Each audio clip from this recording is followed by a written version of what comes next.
Hello friends, எல்லாருக்கும் வணக்கம். Welcome to சமையல். இன்றைக்கி நம்ம வீடியோவில் ஒரு special recipe evening snack cauliflower pakoda எப்படி பண்ணுறதுன்னு பார்க்கலாம் ஃப்ரெண்ட்ஸ். ரொம்ப அருமையாக வந்திருக்கு. நல்லா கிறிஸ்பியாக நல்லா மொறுன்னு சூப்பர் டேஸ்ட்டில் வந்திருக்கு ஃப்ரெண்ட்ஸ். நான் கரெக்டான மெஷர்மெண்ட் சொல்கிறேன். கீழே டிஸ்கிரிப்ஷன் பாக்ஸ்லையும் கரெக்டாக அளவுகள் கொடுக்குறேன். அதே மாதிரி நீங்கள் ட்ரை பண்ணி பாருங்கள். ட்ரை பண்ணி பார்த்துட்டு எப்படி இருந்துச்சுன்னு சொல்லி கீழே மறக்காமல் கமெண்ட் பண்ணுங்கள் ஃப்ரெண்ட்ஸ். இப்போது ஃபஸ்ட்டு ஸ்டெப் என்னென்னு பார்த்தீங்கன்னா, காலிஃப்ளவரை குட்டியாக இந்த மாதிரி நம்ம ஃபஸ்ட்டு கட் பண்ணி வச்சுக்கலாம். உங்களுக்கு எந்த சைஸ் தேவையோ நீங்கள் அந்த சைஸ் வந்து இந்த மாதிரி குட்டியாக கட் பண்ணி வச்சுக்கோங்க. ஸோ ரொம்ப அந்த காம்பு பகுதியை வந்து ரொம்ப நீட்டமாக போடாமல் கொஞ்சம் மீடியம் சைஸில் குட்டியாக இந்த மாதிரி இந்த சைஸில் நீங்கள் கட் பண்ணி வச்சுக்கோங்க. தேவைக்கேற்ப உப்பு ஆட் பண்ணிக்கலாம். கொஞ்சமாக மஞ்சத்தூள், இந்த அளவுக்கு மஞ்சத்தூள் ஆட் பண்ணால் போதும். நல்லா ஹாட்டாக இருக்குது, நல்லா கொதிக்கிற தண்ணியை கொஞ்சம் நேரம் அந்த மாதிரி அதில் ஊற்றிடுங்க. ஊற்றிட்டு ஒரு 2 to 3 மினிட்ஸ், அதுக்கு மேலே வேண்டாம் ஃப்ரெண்ட்ஸ், ரொம்ப வெந்துடும். அதனால் 2 to 3 மினிட்ஸ் அதில் ஊற வச்சுட்டு உடனே அந்த வாட்டரை வந்து ஸ்ட்ரெயின் பண்ணி எடுத்துக்கோங்க. இப்போ நெக்ஸ்ட்டு மசாலா எப்படி பண்ணுறதுன்னு பார்க்கலாம். ஒரு பாத்திரத்தில் கொஞ்சமாக சோம்பு ஆட் பண்ணிக்கிறேன். 1 டேபிள் ஸ்பூன் வந்து இஞ்சி பூண்டு விழுது, 1 டேபிள் ஸ்பூன் தனியாத்தூள், 1 tablespoon garam masala, 1 tablespoon chilli powder. Next தேவைக்கேற்ப உப்பு. கொஞ்சமாக ஒரு கையில் தண்ணி தெளிக்கிறேன் ஃப்ரெண்ட்ஸ், நான் ஊற்றலை. கையில் தண்ணி எடுத்து தெளித்து இந்த மாதிரி நான் மிக்ஸ் பண்ணிக்கிறேன். ஸோ இன்னும் கொஞ்சம் சில்லி பவுடர் ஆட் பண்ணிக்கிறேன். நான் இப்போது இந்த சில்லி பவுடர் என்னென்னா காஷ்மீரி சில்லி பவுடர் தான் ஆட் பண்ணிக்கிறேன். ஸோ தட் கலருமே உங்களுக்கு இந்த கலர்லேயே வந்துடும். நான் கலர் எதுவும் எக்ஸ்ட்ரா ஆட் பண்ணலை. இப்போ வந்து நம்ம ஸ்ட்ரெயின் பண்ண வச்சுருந்தோம் இல்லையா காலிஃப்ளவர், அது எல்லாமே எடுத்து நல்லா மிக்ஸ் பண்ணிக்கலாம். எல்லாமே ஒரு டேபிள் ஸ்பூன் அளவுக்கு தான் நான் ஆட் பண்ணேன் ஃப்ரெண்ட்ஸ். சில்லி பவுடர், தனியாத்தூள், அப்புறம் கரம் மசாலா, அப்புறம் இஞ்சி பூண்டு விழுது, அவ்வளோதான். தேவைக்கேற்ப உப்பு, இவ்வளோ தான் ஃப்ரெண்ட்ஸ் நான் மசாலா ஆட் பண்ணியிருக்கேன். நீங்கள் வந்து நல்லா கோட் பண்ணிக்கோங்க. இன்னும் நீங்கள் காரம் வேணும் அப்படின்னா நீங்கள் டேஸ்ட்டு பார்த்துட்டு அங்கேயும் நீங்கள் சில்லி பவுடர் இன்னும் கூட நீங்கள் எக்ஸ்ட்ரா ஆட் பண்ணிக்கோங்க. ஸோ இப்போ பார்த்திங்கன்னா நல்லா ஃபுல்லாக கோட் ஆகிடுச்சு. ஒரு ½ அன் ஹவர் அப்படியே மூடி இருக்கட்டும்.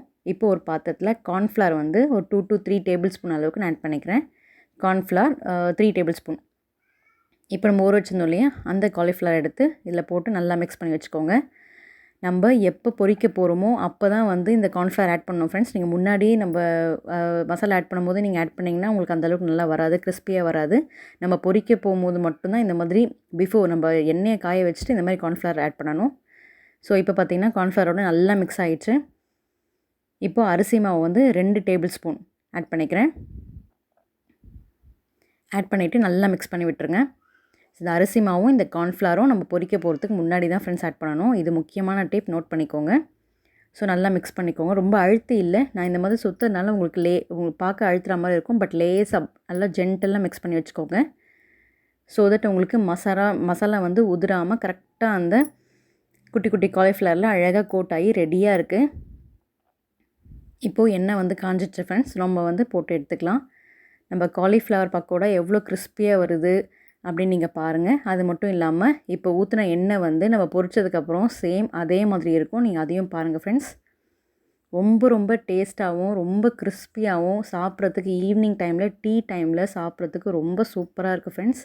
கண்டிப்பாக இந்த மெஷர்மெண்ட்டில் இந்த இன்க்ரீடியன்ட்ஸை யூஸ் பண்ணி நீங்களும் செஞ்சு பாருங்கள். ரொம்ப டேஸ்ட்டு சூப்பராக இருந்துச்சு ஃப்ரெண்ட்ஸ். நல்லா அருமையாக வந்திருக்கு பாருங்கள். வேகும் போதே பார்த்திங்கன்னா எவ்வளோ சூப்பரான கலரில் நல்லா கிறிஸ்பியாக வந்துட்டுருக்கு. நீங்கள் வந்து நல்லா திருப்பி விடுங்க. இது வந்து ஆல்ரெடி நம்ம வெந்து எடுத்ததுனால சீக்கிரமாக வெந்துடும். ஸோ இப்போ பாருங்கள், எடுத்தாச்சு. ஸோ நெக்ஸ்ட் நான் செகண்ட் டைம் போட்டிருக்கேன். லேசாக கலரி விடுங்க. நம்மளோட காலிஃப்ளவர் பக்கோடா சூப்பராக ரெடி ஆகிட்டுருக்கு. ஆயில் எவ்வளோ கிளியராக இருக்குதுன்னு பாருங்கள் ஃப்ரெண்ட்ஸ். நம்ம ஃபஸ்ட்டு ஊற்றுனோம் இல்லையா, அதே மாதிரி கிளியராக இருக்குது. மசாலா கொஞ்சம் கூட விட்டு வரவே இல்லை.